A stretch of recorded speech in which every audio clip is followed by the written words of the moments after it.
सूत्र संस्कृत में है, ये तो आप जानते ही हैं, क्योंकि उस जमाने में हिंदी थी नहीं, तमिल थी नहीं, तेलुगु थी नहीं, ज्यादा से ज्यादा संस्कृत ही थी या प्राकृत थी। तो संस्कृत में उन्होंने सब कुछ लिखकर छोड़ दिया। वही सूत्र मैं पिछले कई वर्षों से पढ़ता रहा, 4-5 वर्षों से तो बहुत ज्यादा पढ़ रहा हूं, जब से मुझे मन में ये बात आई पढ़ता रहा। और हमारा जो अभियान है जो पूरे देश में हम चलाते हैं स्वदेशी के लिए, उससे ये बहुत गहराई से जुड़ा है। क्योंकि हमारे अभियान में अब तक हम ये बात करते थे ना कि घर में पेप्सी कोला कोका कोला मत लाओ क्योंकि विदेशी पेय है। फिर मैं ये भी कहता था ये पीने लायक नहीं है, टॉयलेट क्लीनर है। बहुत साल पहले मैं बोल के गया था चेन्नई में, अब सरकार ने भी मान लिया है कि टॉयलेट क्लीनर है और वैज्ञानिकों ने सिद्ध कर दिया है कि टॉयलेट क्लीनर है। तो ये बातें हम स्वदेशी अभियान में जोड़कर चलते थे। जब मुझे पता चला कि इसी स्वदेशी अभियान का एक बड़ा हिस्सा है पेप्सी कोका कोला भारत से धन लूटकर अमेरिका ले जा रहा है, ऐसे एलोपैथी चिकित्सा की दवाएं बनाकर कंपनियां उससे भी ज्यादा लूट कर ले जा रहे। एक अमेरिकन कंपनी है, उसका नाम है प्रॉक्टर एंड गैम्बल। उसकी बैलेंस शीट मैंने देखी तो उनका मुनाफे का प्रतिशत 20,000 है, माने 20,000% प्रॉफिट कमा रहे हैं वो भारत में। पेप्सी कोका कोला तो 1000% पे काम कर रहे हैं, प्रॉक्टर एंड गैम्बल 20,000% पे काम कर रहे हैं। एक अमेरिकन कंपनी है एली लिली, उनका प्रॉफिट परसेंटेज 35,000 है, 35,000% मुनाफा कमा रहे हैं वो भारत में। तो ध्यान में आया कि विदेशी कंपनियां पेप्सी कोका कोला बेचकर जितना धन कमा रही हैं, उससे कई गुना ज्यादा एलोपैथी की दवाएं बेचकर कमा रही हैं। और उस धन को कमाने में भारत के चिकित्सक उनकी थोड़ी मदद कर रहे हैं, क्योंकि वो उन्हीं दवाओं का प्रिस्क्रिप्शन लिख रहे हैं जो ये कंपनियां बेच रहे हैं। मैंने बहुत सारे चिकित्सकों से ये पूछने का लगातार प्रयास किया है कि आप इसी कंपनी की दवाएं क्यों लिखते हैं। मान लो एक चिकित्सक है, बहुत पैसे वाला है, प्रॉक्टर एंड गैम्बल की ही दवाएं लिखता है। बंबई में मैंने ये ज्यादा काम किया। और एक है वो एली लिली की ही लिखता है, एक है सेंडोज की ही लिखता है, एक सीबागाइगी की ही लिखता है। तो पता चला कि उनका कमीशन फिक्स है। ये खराब शब्द बोलने के लिए आप मुझे माफ करेंगे, डॉक्टरों का कंपनियों से कमीशन फिक्स है। माने कमीशन जो कंपनी ज्यादा देगी वो उसका प्रिस्क्रिप्शन लिखेंगे। इसका मतलब यह है कि उनको आपकी चिकित्सा से कोई लेना देना नहीं है, उनको अपने कमीशन की चिंता है। और वो कमीशन खाकर ऐसी दवाएं भी लिखेंगे आपको जो जरूरत नहीं है, गैर जरूरी है। अक्सर आपने देखा है कि एक साथ कोई डॉक्टर का प्रिस्क्रिप्शन है, 18-20 गोलियां लिखी हुई हैं, 4 सुबह 4 दोपहर 4 शाम 4 रात गोलियां ऐसे खिलाते हैं जैसे सब्जियां खाएं हम। और वो तो कहते हैं कि सब्जी वब्जी खाओ ही मत, गोलियां ही खाते रहो। हाँ, विटामिन बी के लिए भी गोली खा लो, विटामिन सी के लिए भी गोली खा लो, विटामिन ए के लिए भी गोली खा लो, और गोली से भी ज्यादा इंजेक्शन लगवा लो। और अब तो उन्होंने पता नहीं क्या क्या सब बना दिया। माने जो प्रकृति हमें दे रही है उसके चक्कर में न फंस के ये गोलियों के चक्कर में फंसो, ताकि कंपनी का माल बिके, ताकि उनका भी कमीशन बढ़े। ये पूरे देश में चल रहा है, कहीं ज्यादा कहीं कम। मैं आपको विनम्रतापूर्वक ये कहने आया कि जिस चिकित्सक को भगवान मानकर आप उसके पास जाते हैं, पैसे भी देते हैं, फीस भी देते हैं, लेकिन वो दवा आपको देता है कमीशन के आधार पर कि ज्यादा कमीशन है तो ये दवा लिखनी है, नहीं तो नहीं लिखनी। और भारत की सरकार बिल्कुल भी फेल हो चुकी है इस कमीशन खोरी को रोकने में। और मेडिकल काउंसिल ऑफ इंडिया के पास ऐसा कोई कार्यक्रम नहीं है कि डॉक्टरों की कमीशन खोरी पर वो कंट्रोल कर सके। जो शपथ लेकर डॉक्टर निकल रहे हैं उसके ठीक उल्टे काम वो अपने जीवन में कर रहे हैं। एक शपथ उनको दिलाई जाती है, वो शपथ लेकर निकलते हैं, उसमें बड़ी बड़ी बातें हैं, लेकिन जीवन ठीक उसका उल्टा है। तो ये सब बातों को ध्यान में रखकर मुझे ऐसा लगा कि भागवत जी की बात जो वो कहते हैं कि 85% जो जीवन की चिकित्सा है वो हर व्यक्ति स्वयं कर सकता है, 15% के हिस्से में विशेषज्ञ की जरूरत है। तो मुझे लगा कि जो 85% है वो तो जानो। और वो जानने के लिए 5-6 साल जो काम किया मैंने, उसमें से कुछ सूत्र मैंने निकाले। भागवत जी के 7000 सूत्र हैं, सभी सूत्रों पे बात करूं तो कम से कम तो महीना सवा महीना लगता है, वो भी रोज 3 घंटे बात करूं तो मैंने कहा और सोचा कि इतना समय किसी के पास भी नहीं है और शायद मेरे पास भी नहीं है, तो इनमें से कुछ सूत्र हैं जो बहुत जरूरी लगते हैं, वो निकालो। तो भारत में जैसे मैंने हार्डीकर जी का नाम लिया, उनकी मैंने मदद ली इसमें, और हार्डीकर जी के बराबर के कई ऐसे वैद्य हैं, उनकी मदद मैंने ली, और मैंने कहा कि आप मुझे बताओ ये सूत्र, ये सूत्र, ये सूत्र, ये सूत्र बहुत ही जरूरी है, बिना इसके आदमी का जीवन ही नहीं चलेगा, ये पहले मुझे बता दो। तो उन्होंने बताना शुरू किया, तो वो 7,000 से घट के 3,000 तक आए। फिर मैंने कहा ये 3,000 में मुझे बताओ, तो 3,000 से 1,000 पर आए, फिर 500 पर आए, फिर 500 से 50 पर आ गए। और वो 50 के बाद भी उन्होंने कहा अगर तुम ये 50 भी नहीं बता सकते तो ये 15 तो जरूर बता दो। तो मैं तो आपको 50 तो कम से कम बताने ही वाला हूं, क्योंकि अगले 5-6 दिन मेरे पास समय है, लेकिन उन 50 में जो 15 हैं वो सबसे महत्वपूर्ण हैं। भागवत जी खुद मानते हैं, और उनके नीचे के जितने भी विशेषज्ञ हुए हैं पिछले हजारों सालों में, वो भी मानते हैं कि ये सबसे महत्वपूर्ण सूत्र है। उसमें से पहला सूत्र मैं बात शुरू करता हूं। आपके पास अगर कागज पेन हो तो जरूर निकाल लीजिए, नोटबुक है तो बहुत अच्छा होगा, डायरी है तो बहुत ही अच्छा होगा, क्योंकि पता नहीं दोबारा कब कौन व्यक्ति इस विषय पर आपसे बात करने आएगा। और अगर नहीं है कागज पेन कॉपी तो भी चिंता मत करिए, क्योंकि मैंने पिछले कुछ वर्षों में काम करते करते ये सूत्रों को किताब में भी लिख डाला है। मैंने किताब बना दी है, भागवत संहिता जो है, माने भागवत जी की अष्टांग हृदयम और अष्टांग संग्रम, इनके सूत्रों को कलेक्ट करके, सेलेक्ट करके 3 भाग में एक पुस्तक बनाई है, पार्ट 1, पार्ट 2, पार्ट 3, अष्टांग हृदयम, भाग 1, भाग 2, भाग 3। मूल लेखक भागवत जी हैं, मैंने सिर्फ सिलेक्शन किया है, और सिलेक्शन के साथ आज के हिसाब से उसको थोड़ा विश्लेषित किया है। जैसे मैं एक उदाहरण दूं तो आपको मेरी बात समझ में आए। भागवत जी ने एक सूत्र लिखा, अब मैं संस्कृत में बात नहीं करूंगा क्योंकि समय बढ़ जाएगा। एक सूत्र उन्होंने लिखा कि भोजन को बनाते समय, इसको माताएं बहनें सब बहुत ध्यान से सुने, पुरुष भी सुने तो अच्छा है। भोजन को बनाते समय पवन का स्पर्श और सूर्य का प्रकाश अगर नहीं मिला, किसको? भोजन को। जिस भोजन को आप बना रहे हैं या पका रहे हैं, उसको पकाते समय पवन का स्पर्श और सूर्य का प्रकाश नहीं मिला, वो भोजन कभी नहीं करना। क्यों? तो वो आगे लिखते हैं ये भोजन नहीं विष है। और फिर आगे लिखते हैं कि दुनिया में 2 तरह के विष हैं। एक ऐसे विष होते हैं जो तत्काल असर करते हैं, और एक ऐसे विष होते हैं जो धीरे धीरे असर करते हैं। तत्काल असर वाले विष आप जानते हैं, जीभ पर 1 ड्रॉप डालो मर जाओ, ऐसे बहुत विष हैं। और धीरे धीरे असर करने वाले विष माने 2 साल में, 5 साल में, 10 साल में, 15 साल में, 20 साल में असर करेंगे और आपको मरने की स्थिति में पहुंचा देंगे। तो सूत्र उनका इतना है कि जिस भोजन को बनाते समय पवन का स्पर्श और सूर्य का प्रकाश ना मिले, वो भोजन को कदापि ना करें, क्योंकि वो विष है। अब ये तो सूत्र है, पहले संस्कृत है, मैंने वो हटा दिया, संस्कृत नहीं कहा, सीधे हिंदी में कहा। अब इस हिंदी का विश्लेषण करें, हम कहना क्या चाहते हैं वो, और आज के हिसाब से विश्लेषण करें, सन 2007 के हिसाब से विश्लेषण करें। अब तक मैंने जो बोला वो भागवत जी का हिस्सा था, अब जो वो बोल रहा हूं वो मेरा हिस्सा है। भागवत जी कह रहे हैं कि प्रेशर कुकर का भोजन ना करें, क्योंकि प्रेशर कुकर एक ऐसी तकनीक है जिसमें भोजन बनाते समय ना तो सूर्य का प्रकाश जा सकता है, ना पवन का स्पर्श उसको मिलेगा। प्रेशर कुकर से जो भी है वो हवा बाहर तो आ सकती है, बाहर की हवा अंदर जाने की उसमें कोई डिवाइस नहीं है, कोई रास्ता नहीं। सूर्य का प्रकाश उसमें अंदर जाए ऐसी कोई टेक्नोलॉजी उसमें डेवलप नहीं हुई है। तो भागवत जी ने 3500 साल पहले कहा, शायद उनको ये अंतर चेतना में आ गया होगा कि ये कभी ना कभी आदमी प्रेशर कुकर बना ही लेगा। ये मैंने मजाक में कहा, लेकिन आज के हिसाब से आपको समझ में आए इसके लिए। तो वो ये कहते हैं कि प्रेशर कुकर का भोजन ना करें। माने हमारे घर में एक प्रेशर कुकर है जिस पर भागवत जी का सिद्धांत लागू नहीं होता। माने सिद्धांत ऐसे लागू नहीं होता कि हम उसका खाना खाएं, ना खाएं, वो विष है।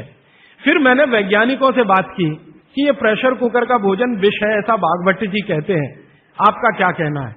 तो हमारे देश में CDRI नाम की एक बड़ी लेबोरेटरी है, सेंट्रल ड्रग रिसर्च इंस्टीट्यूट।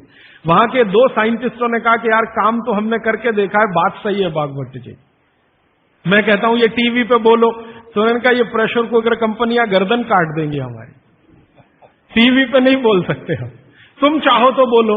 मैंने कहा आपकी रिसर्च क्या कहती है? वो ये कहते हैं कि ये जो प्रेशर कुकर है ज्यादा से ज्यादा या 99% एल्यूमिनियम के बने हुए हैं। एल्यूमिनियम आप जानते हैं। और वो ये कहते हैं कि भोजन रखने और बनाने का सबसे खराब मेटल अगर कोई है तो एल्यूमिनियम ही है। सबसे खराब मेटल जिसमें भोजन को आप रखें और भोजन को पकाएं वो एल्यूमिनियम ही है। और दोनों वैज्ञानिक, वो कहते हैं नाम नहीं लेना हमारा, इसलिए मैं नहीं ले रहा हूं, वो ये कहते हैं कि हमारा 18 साल का रिसर्च ये कहता है कि अगर इस एल्यूमिनियम के प्रेशर कुकर का खाना बार बार आप खाते जाओ तो गारंटी है कि आपको डायबिटीज तो हो ही जाएगा, अर्थराइटिस तो हो ही जाएगा, ब्रोंकाइटिस भी होने की पूरी संभावना है और सबसे ज्यादा टीबी होने की संभावना है। अस्थमा, टीबी, ये सब होने की संभावना। मैं पूछा आपने अब तक कितनी बीमारियों को डिटेक्ट किया? तो उन्होंने कहा 48 बीमारियों को हम डिटेक्ट कर चुके हैं जो प्रेशर कुकर के खाने से ही होती हैं। और ये दोनों रिसर्चर सबसे ज्यादा इन्होंने रिसर्च किया जेलों में। जेल है ना हमारी, वहां सभी कैदियों को एल्यूमिनियम के बर्तन में ही खाना मिलता है, आप जानते हैं। तो ये दोनों वैज्ञानिक लखनऊ के हैं। लखनऊ की जेल में, लखनऊ के आसपास की जेलों में इन्होंने बहुत काम किया। वो जेलों में जाते हैं और जो कैदी एल्यूमिनियम के बर्तनों में खाना खाते हैं उनके ऊपर उन्होंने बहुत काम किया। और उन्होंने कहा सबका जीवन कम होता है और जीवन की शक्ति कम होती है, प्रतिकारक शक्ति कम होती है और रोग बहुत जल्दी उनको आते हैं। बाद में मैंने एक छोटा सा काम इसमें ऐड किया। वो वैज्ञानिकों से रिपोर्ट लेने के बाद मैंने ये तय किया कि पता करो कि ये एल्यूमिनियम कब से आया, क्योंकि ये ज्यादा पुरानी चीज नहीं है। तो पता चला 100-125 साल पहले आया। 100-125 साल पहले अंग्रेजों की सरकार थी। अंग्रेजों की सरकार के वैज्ञानिकों ने एल्यूमिनियम को हिंदुस्तान में इंट्रोड्यूस कराया। और आपको सुनकर हैरानी होगी कि अंग्रेजों की सरकार का जो पहला नोटिफिकेशन आया एल्यूमिनियम के बर्तन बनाने का, वो जेल के कैदियों के लिए ही आया। और उनका यह तय हुआ था कि जेल के कैदियों को एल्यूमिनियम के बर्तनों में ही भोजन दिया जाए, क्योंकि ये सब भारत के क्रांतिकारी हैं और अंग्रेजों को इन्हें मारना है। उस जमाने में आप जानते हैं जेल में कोई भी होता था तो वो क्रांतिकारी होता था। भगत सिंह हो या उधम सिंह, चंद्रशेखर हो या अशफाक उल्ला, राजेंद्र नाथ लाहिड़ी हो या ठाकुर रोशन सिंह, ये सब तो क्रांतिकारी थे जो जेलों में जाया करते थे अंग्रेजों के जमाने। इनको जानबूझकर एल्यूमिनियम के बर्तन में ही खाना देना है ताकि ये जल्दी मरे या मरने की स्थिति में आ जाए। तो समझबूझकर अंग्रेजों की सरकार ने एल्यूमिनियम के बर्तन इस देश में इंट्रोड्यूस किए। अब परिणाम क्या हुआ? अंग्रेज तो चले गए, लेकिन जेलों में आज भी ये नियम चल रहा है कि भोजन एल्यूमिनियम के बर्तनों में ही दिया जाएगा। अंग्रेज चले गए फिर भी ये काम चल रहा है। और अब मुश्किल ये हो गई है कि वो जेलों से हमारे घर में आ गया और हमारे घरों से ज्यादा गरीबों के घर में आ गया। ज्यादा गरीब लोगों के भोजन तो सारे एल्यूमिनियम के बर्तनों में ही बन रहे हैं और वो बेचारे बिना जाने बूझे ट्यूबरकुलोसिस और अस्थमा जैसी बीमारियों के शिकार हो रहे हैं।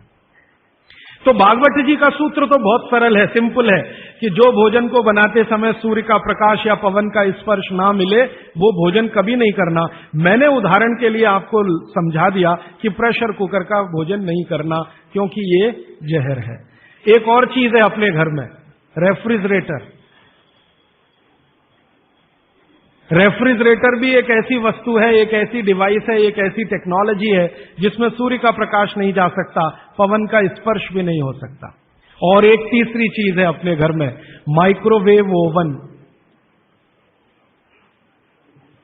इसमें भी सूर्य का प्रकाश नहीं जा सकता, पवन का स्पर्श नहीं हो सकता। मतलब सीधा सा ये है कि आधुनिक तकनीकी से बनी हुई चीजें जो हमारे घरों में आई हैं पिछले 15-20 वर्षों में, भागवत जी के अनुसार इनमें रखा हुआ पकाया हुआ भोजन विष है, तो ना करें।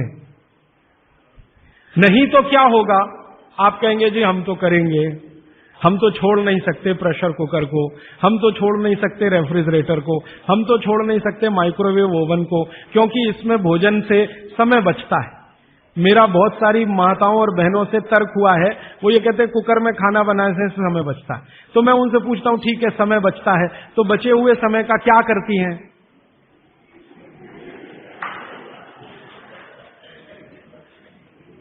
तो ज्यादातर माताओं बहनों का उत्तर है सास भी कभी बहू देखते हैं। इधर प्रेशर कुकर में खाना बना के समय बचा, फिर हमने टीवी के सामने वो समय इन्वेस्ट कर दिया, तो नेट रिजल्ट क्या? और फिर मैं जब उनको समझाता हूं कि ये जो आपने आधा घंटा या 1 घंटा समय बचाया भोजन पकाने में, ये आपका घंटों घंटों हॉस्पिटल में खराब कराएगा। तब 2 घंटे रोज के हिसाब से मान लो बचा लिया, और साल भर में आपने 700-800 घंटे बचा लिए, कल्पना करो। फिर एक दिन हॉस्पिटल में भर्ती हो गए और 2-4 महीने वहां निकल गया, नेट रिजल्ट क्या?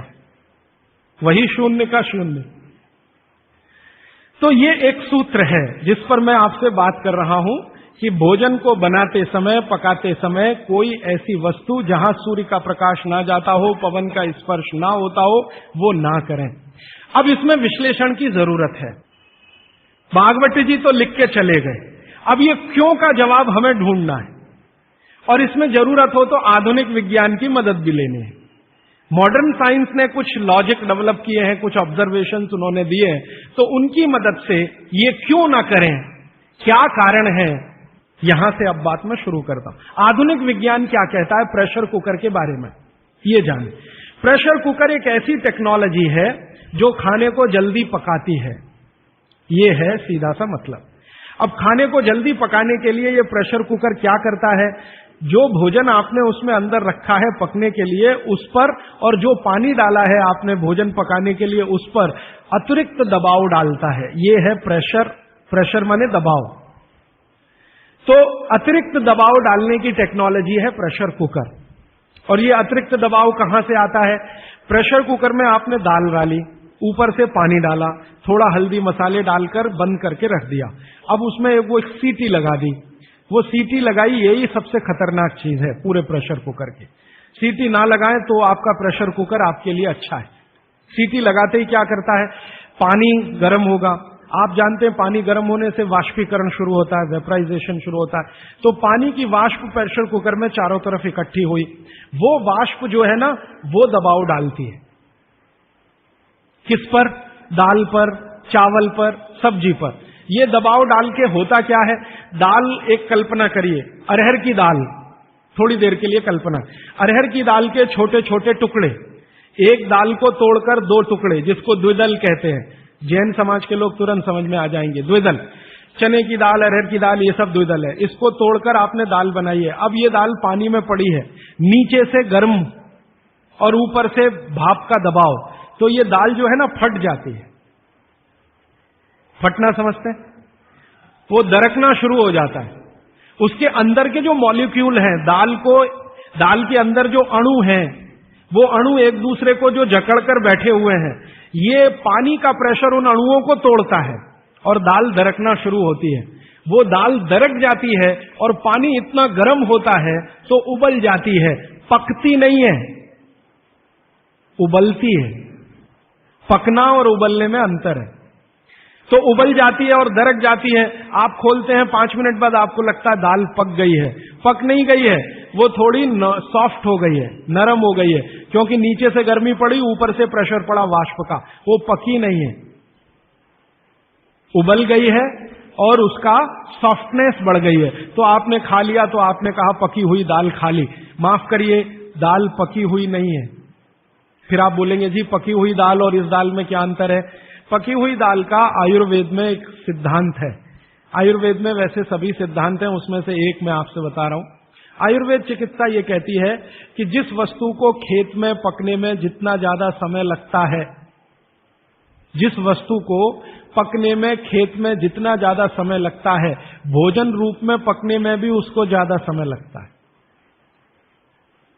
अब अरहर की दाल की बात करें, आप में से थोड़ा भी गांव से जुड़ा हुआ कोई व्यक्ति होगा तो आप जानते हैं अरहर की दाल को खेत में पकने में कम से कम 7 से 8 महीने लगता है। कम से कम 7 से 8 महीना लगता है। क्यों? अरहर की दाल में जो कुछ भी है, जिसको आप न्यूट्रिएंट के रूप में जानते हैं, माइक्रो न्यूट्रिएंट के रूप में जानते हैं, सूक्ष्म पोषक तत्व के रूप में जानते हैं, वो मिट्टी से दाल तक आने में सबसे ज्यादा समय लगता है। ये जो मिट्टी है ना खेत की, ये माइक्रो न्यूट्रिएंट्स का खजाना है। खेत की मिट्टी में कैल्शियम है, खेत की मिट्टी में आयरन है, खेत की मिट्टी में सिलिकॉन है, कोबाल्ट है, जिप्सन है, जोरोन है, ये सब माइक्रो न्यूट्रिएंट्स खेत की मिट्टी में है। ये पौधे की जड़ में आते हैं, जड़ से तने में आते हैं, तने से फल में आते हैं। इस पूरी क्रिया में बहुत समय लगता है, तो इसलिए दाल को पकने में समय लगता है। तो आयुर्वेद ये कहता है कि जिस दाल को खेत में पकने में ज्यादा समय लगा, उसको घर में भी पकने में ज्यादा समय लगना चाहिए। क्यों? ये जो माइक्रो न्यूट्रिएंट्स धीरे धीरे एब्जॉर्ब हुए हैं दाल में, खींच कर आए हैं दाल में, इनको डिसॉल्व होने में भी धीरे धीरे ही समय लगेगा। आप दाल क्यों खाना चाहते हैं? आप दाल खाना चाहते हैं प्रोटीन के लिए। प्रोटीन कहां से आएगा? ये जो माइक्रो न्यूट्रिएंट्स का कलेक्शन दाल में इकट्ठा है, इनके टूट जाने पर, बिखर जाने पर, तो वो बिखरने और टूटने में उसको देरी लगने वाली है, क्योंकि आने में देरी लगी है। ये प्रकृति का सिद्धांत है, आयुर्वेद का नहीं कहना चाहिए, प्रकृति का सिद्धांत है। बच्चे को पेट के अंदर गर्भाशय में विकसित होने में समय लगता है। दुनिया में हर चीज को विकसित होने में समय लगता है, जल्दी कुछ नहीं होता। इसलिए दाल भी जल्दी नहीं पकती, बच्चा भी जल्दी नहीं होता। सभी चीजों में यह है, प्रकृति का नियम है। और प्रकृति का दूसरा नियम है कि जिन चीजों को पकने में, बड़ा होने में ज्यादा समय लगा है, उनको डिसॉल्व होने में भी ज्यादा समय लगेगा। और दाल जब डिसॉल्व होगी तब उसके प्रोटीन्स आपको मिलेंगे भोजन में। इसीलिए आप दाल खा रहे हैं, ताकि आपको प्रोटीन की कमी पूरी हो। कुछ विटामिन आपको चाहिए, कुछ प्रोटीन्स आपको चाहिए, कुछ और दूसरे अंश आपको चाहिए। तो आयुर्वेद का नियम बिल्कुल सीधा है कि दाल ज्यादा देर में पकी है तो घर में भी ज्यादा देर में पके। अब मेरे समझ में आया कि हमारे पुराने लोग जो बुजुर्ग थे वो कितने बड़े वैज्ञानिक थे। मैं एक बार जगन्नाथपुरी गया था, आप भी गए होंगे। तो वहां भगवान का प्रसाद बनाते हैं तो प्रेशर कुकर में नहीं बनाते, आप जानते हैं। हालांकि वो चाहे तो प्रेशर कुकर रख सकते हैं, क्योंकि जगन्नाथपुरी के मंदिर के पास करोड़ों रुपए की संपत्ति है। तो मैंने मंदिर के महंत को पूछा कि ये भगवान का प्रसाद, माने वहां दाल और चावल मिलता है प्रसाद के रूप में, वो मिट्टी की हांडी में क्यों बनाते हैं? आप में से जो भी गए हैं जगन्नाथपुरी, आप जानते हैं वो मिट्टी की हांडी में दाल मिलती है और मिट्टी की हांडी में चावल मिलता है या खिचड़ी मिलती है, जो भी मिलता है प्रसाद के रूप में। तो मैंने महंत को पूछा कि आप ये मिट्टी की हांडी में ही क्यों बनाते हैं? तो उसने एक ही वाक्य कहा, मिट्टी पवित्र होती है। तो ठीक है, पवित्र होती है, ये हम सब जानते हैं। लेकिन वो जो नहीं कह पाया महंत, वो आपको मैं कहना चाहता हूं कि मिट्टी न सिर्फ पवित्र होती है, बल्कि मिट्टी सबसे ज्यादा वैज्ञानिक होती है। क्योंकि हमारा शरीर मिट्टी से बना है, मिट्टी में जो कुछ है वो शरीर में है, और शरीर में जो है वो मिट्टी में है। हम जब मरते हैं ना और शरीर को जला देते हैं तो 20 ग्राम मिट्टी में बदल जाता है पूरा शरीर। 70 किलो का शरीर, 80 किलो का शरीर मात्र 20 ग्राम मिट्टी में बदल जाता है, जिसको राख कहते हैं। और इस राख का मैंने विश्लेषण करवाया एक लेबोरेटरी में, तो उसमें कैल्शियम निकलता है, फास्फोरस निकलता है, आयरन निकलता है, जिंक निकलता है, सल्फर निकलता है, 18 माइक्रो न्यूट्रिएंट्स निकलते हैं मरे हुए आदमी की राख में। ये सब वही माइक्रो न्यूट्रिएंट्स हैं जो मिट्टी में है। इन्हीं 18 माइक्रो न्यूट्रिएंट से मिट्टी बनी है, यही 18 माइक्रो न्यूट्रिएंट शरीर में है जो मिट्टी में बदल जाता है। तो महंत का कहना कि मिट्टी पवित्र है, वो बहुत वैज्ञानिक स्टेटमेंट है। बस इतना ही है कि वो उसको एक्सप्लेन नहीं कर सकता। एक्सप्लेन क्यों नहीं कर सकता? आधुनिक विज्ञान उसने नहीं पढ़ा या उसको मालूम नहीं है। लेकिन आधुनिक विज्ञान का रिजल्ट मालूम है, पवित्रता। रिजल्ट उसे मालूम है, विश्लेषण नहीं मालूम। वो हमारे जैसे मूर्खों को मालूम है। मैं अपने को उस महंत की तुलना में मूर्ख मानता हूं। क्यों? क्योंकि मुझे ये विश्लेषण करने में 3 महीने लग गए, वो बात 3 मिनट में समझा दिया कि मिट्टी पवित्र है।